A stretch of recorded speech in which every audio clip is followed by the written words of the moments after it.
The multiplayer side of Halo has always been a little bit more fast and loose. In multiplayer, everything and anything can happen. Oh my god. Mother... We need to be either as good as Halo 2, and obviously that is our bar, is as at least as good, better as Halo, be better.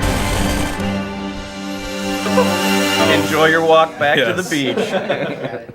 While you're working on the project, the bar is sort of a moving target. It can be intimidating for sure. Typically my morning starts with me weeping at my desk for about 30 minutes, and then I get to work. We've really gotten hardcore about instituting afternoon playtests. Okay, it's territories, 15-second respawn time. And it's become fundamental in how we're working on the game. Oh, Froman. Oh, you're so close. From day one, people have been in there playing it, which really refines the gameplay. It was horrible there. Oh, who broke territories? I think Halo 2 multiplayer has been played like 4 billion times. Competing against yourself is stressful. Coming up with these scenarios that people play over and over again. Now, how can we rethink that and create something that's new and interesting? We started getting more into these asymmetrical maps, where it's offense versus defense, where that's a choke point that you want to hold. And I think High Ground is an example of that. Some of the specific things that we tried out were having a wall that you have to get past. That sort of defined whether you won or lost the game. And then we stuck some towers in, and we put AI gunners on all the towers. So as you're running up the hill, you're just getting tagged by all these AI guys. That's the direction that we went. We're like, whoa, that's way too hard.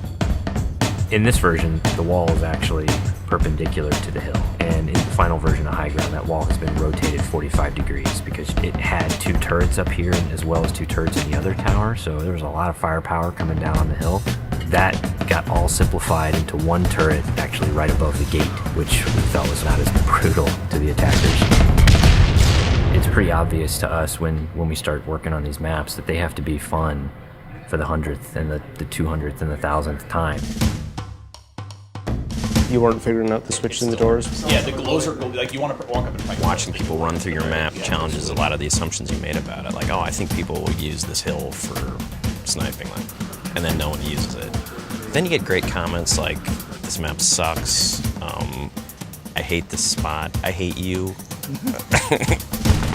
A lot of the time that we spend on these levels are in the details, making sure that the run to a weapon is equal for different areas, getting the distances right for flag captures. Because we make such an effort to place titled objects in a level, like the waterfall, the bridge, the porta potty, people can say the flag is down by the porta potty. That immediately helps with that social aspect.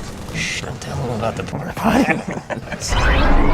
One of the things that we talked about in pre-production was player movement, and that's where the man cannon came from. There's different ways to move the player around the map. In Halo 1 and Halo 2, we had these teleporters. Although it was a great way to get around quickly, it didn't provide as much inherent danger as the man cannon does. There's almost nothing more rewarding than sniping a guy out of the air as he's man cannoning across the map.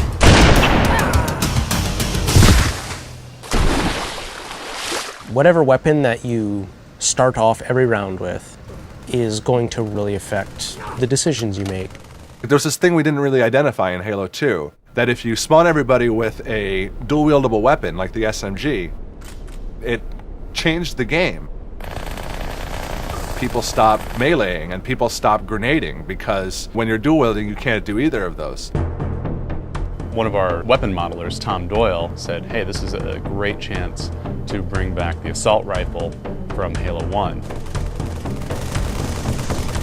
The assault rifle's design language really works well with the Master Chief. It has such a unique kind of silhouette and look to it that we really didn't want to change with what is already a Halo canon. But in terms of design and gameplay, it's been adjusted pretty considerably.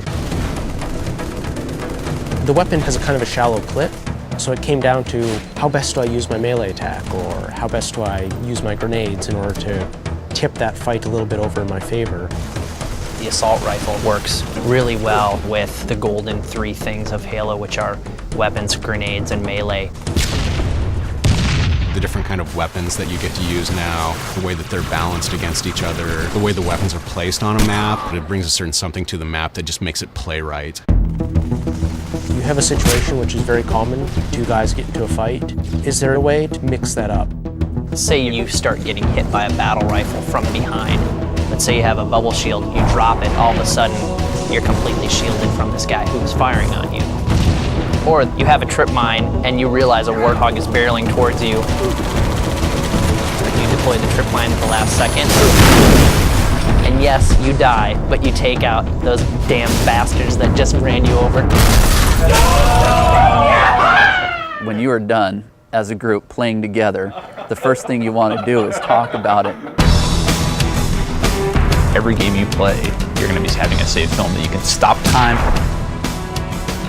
shift camera angles. When you watch that. Oh, look at that! No sucks! I think being able to share it with your friends makes the smack talk even more powerful because it's not just, oh, I just shot you in the head from across the map. It's, I just shot you in the head and let's watch it in slow-mo. It's really going to help people improve their play if they can see it from the enemy's perspectives. You'll be able to watch where they go, what weapons they pick up, in what order.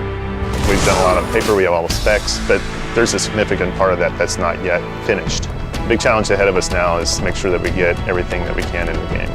We're going to be what we're going to be, and we think it's really good, but everybody's expecting it to be really good. So we got to beat those expectations somehow. That's what's tough, yeah. That's what makes me cry at my desk.